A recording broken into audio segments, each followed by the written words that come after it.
যেন এক তুলকালাম কাণ্ড। এটি কি সাইকেল নাকি দোলনা নাকি দুটো একসাথে? রাস্তা দিয়ে যাচ্ছে একটি সাইকেল, কিন্তু এটি যেন কোনো সাইকেল নয়। দূর থেকে দেখলে মনে হতেই পারে এটি কি কোনো চলন্ত দোলনা নাকি সাইকেলের বেশে নতুন কোনো যান। রংপুরের রাস্তা এখন এমনই এক অভাবনীয় দৃশ্য দেখে থমকে দাঁড়াচ্ছে সাধারণ মানুষ। অবাক বিস্ময়ে সবাই তাকিয়ে দেখছেন এক যুবকের বুদ্ধিমত্তার জাদু।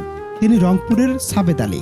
নিজের পুরনো সাইকেলটিকে তিনি এমন রূপ দিয়েছেন যা দেখে এখন রীতিমতো তোলপাড় চলছে নেট দুনিয়ায়। এবার প্রশ্ন, কি আছে এই সাইকেলে? সাবেদ আলী তার সাইকেলের সামনের অংশে একটি মজবুত ও লম্বা লোহার দণ্ড যুক্ত করেছেন, আর সেই দণ্ডের সাথে ঝোলানো আছে একটি আরামদায়ক দোলনা। সাবেদ যখন প্যাডেল চেপে সাইকেল চালান, তখন সামনে সেই দোলনায় বসে মহানন্দে দোল খায় ছোট শিশুরা। একদিকে যাতায়াত, অন্যদিকে শিশুদের বিনোদন।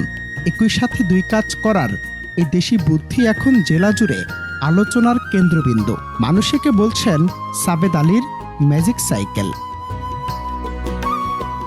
সম্প্রতি সাবেদ আলীর এই অদ্ভুত যানের বেশ কিছু ভিডিও সোশ্যাল মিডিয়ায় ভাইরাল হয়েছে। ভিডিওতে দেখা যায় তিনি পেছনে একজন আরোহী নিয়ে সাইকেল চালাচ্ছেন, আর সামনে দোলনায় ঝুলছে ফুটফুটে এক শিশু। তার এই সৃজনশীলতা দেখে নেটিজেনরা দারুণ খুশি। কেউ বলছেন দরিদ্র মানুষের বুলেট ট্রেন, আবার কেউ বলছেন ইঞ্জিনিয়ারিং ডিগ্রি ছাড়াই সাবেদ আলী যা করে দেখালেন তা সত্যি অবিশ্বাস্য। যান্ত্রিক শহরে শিশুদের একটুখানি আনন্দ দিতে তার এই ছোট উদ্যোগ এমন হাজারো মানুষের মন জয় করেছে। সাবেদ আলীর উদ্ভাবন প্রমাণ করে দিল, নতুন কিছু তৈরি করতে সবসময় অনেক টাকা বা বড় ল্যাবরেটরির প্রয়োজন হয় না।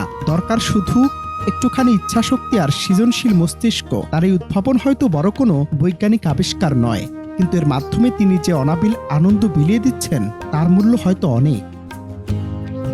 অনন্ত হাসান মাসুদ, বাংলা টিভি।